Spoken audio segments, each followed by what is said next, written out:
আমি ভাবি সে মনে হয় আদর করছে। এখন আমি ফোনটা পানির ভিতরে দিয়ে দিয়েছি। আর আসসালামু আলাইকুম, আমি এসেছি দানোরের একটি গ্রামে। তো এখানে সুন্দর জমি, সুন্দর বাড়ি, সবকিছু সুন্দর। তো আশপাশের কিছু সুন্দর মুহূর্ত আমি আজকে আপনাদের জন্য তুলে ধরবো। এরকম একটা জায়গাতে বসে থাকার মজাই আলাদা। দেখতে চাও এরকম জায়গা?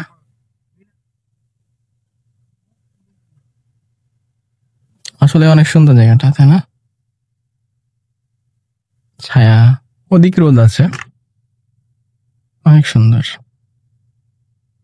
তারপরে আমি এখানে একটা হরিণ দেখতে পাই। হরিণটা খুব লাফালাফি করছিল। কিছুক্ষণ পর দেখছি সে হরিণটা আরেকটা অন্য হরিণ নিয়ে এসেছে এবং আমি ভাবি সে মনে হয় আদর করছে, কিন্তু না, বাস্তবতা একটু অন্যরকম ছিল। বাস্তবতা হচ্ছে সেই হরিণটাকে খাচ্ছিল, ওই ছোট হরিণটাকে। I am shock. না জানে আল্লাহর এই দুনিয়াতে আর কত কিছু দেখতে হবে। তো যাই হোক, এখানে একটা ডিপ কল আছে। তো এই ডিপ কলে পানি ওঠে, সেই জন্য পানি তোলার জন্য সাইডের জমিতে পানি দিবে, সেই জন্য এখানে একটা ছেলে উঠেছিল। সে এখানে নাকি একটা লক আছে, সেই লকটা খুলে দিল। আর এটা হচ্ছে ডিপ ঘরের মেশিন। ডিপ ঘরে এসে সে ডিপটা চালু করেছে পাশের জমিতে পানি দেওয়ার জন্য। তো সেটাই দেখার জন্য আমি প্রস্তুতি নিচ্ছিলাম আর কি। তো ডিপ শুরু হয়ে গেছে, ডিপ কল থেকে পানি ওঠা। আমি ভেবেছিলাম এখান থেকে পানি উঠবে, কিন্তু না, এখান থেকে না। তারা লাইন দিয়েছে, এখানে অনেক ছোট্ট লাইন, বড় বড় লাইন আছে। গোটা জমি মানে গোটা বিল মিলে লাইন আছে আর কি, বিভিন্ন জায়গাতে পানি ওঠে। আপনারা দেখতে পাচ্ছেন এগুলো সব কচু লাগানো হয়েছে। ওই টাইমে কচুর দাম অনেক বেশি ছিল এবং দেখতেও ভালো লাগতেছিল। তো তারপরে এই তো দেখেন এই লাইনটা দিয়েছিল। তাদের এক একটা লাইন এক একটা জায়গাতে থাকে, এভাবে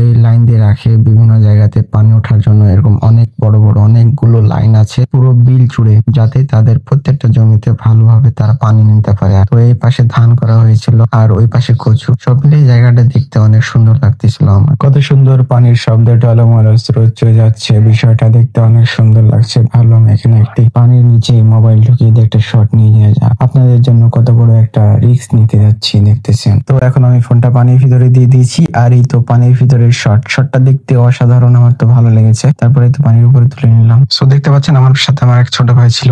সে বেশিরভাগ সময় আমার সাথে এভাবে থাকে। তো সে তার হাতে বরবটি ছিল, সে বরবটি খাচ্ছিল, আমাকেও দিল একটা। এভাবে ছোটবেলা অনেক বরবটি গাছ থেকে ছিঁড়ে ছিঁড়ে খেয়েছি। একদম ছোটবেলার কথা মনে পড়ে গেল। এবং এখানে অনেক সুন্দর সুন্দর সবজি, গাছপালা, পুকুর সবকিছুই ছিল। তারপরে সামনে একটা হচ্ছে ওটা পটলের বান মনে হয়, ও পুঁইশাকের গাছ ছিল এখানে, মরিচের গাছ ছিল, মরিচের গাছে সাদা সাদা ফুল ধরেছে। পটলের বান, তো পটলের বানে করার জন্য বান তৈরি করতেছে আগে। এখনো পটলের বান এখনো ছোটই আছে, মানে গাছগুলো ছোট আছে, এখন বান দেওয়া হয়েছে। বানটা দেওয়া হলে যে গাছটা বানের উপর উঠে যাবে, তারপরে যেরকম প্রসেস শুরু হয় সেভাবে পটলের বানটা হবে। তো আপনারা দেখতে পাচ্ছেন আমার হাতে বরবটি আছে, আমি বরবটি খাচ্ছি। আপনারা কারা কারা এভাবে গাছ থেকে ছিঁড়ে বরবটি খেয়েছেন কমেন্টে জানাবেন প্লিজ। আর এটি ছিল গল্পের শেষ প্রান্ত।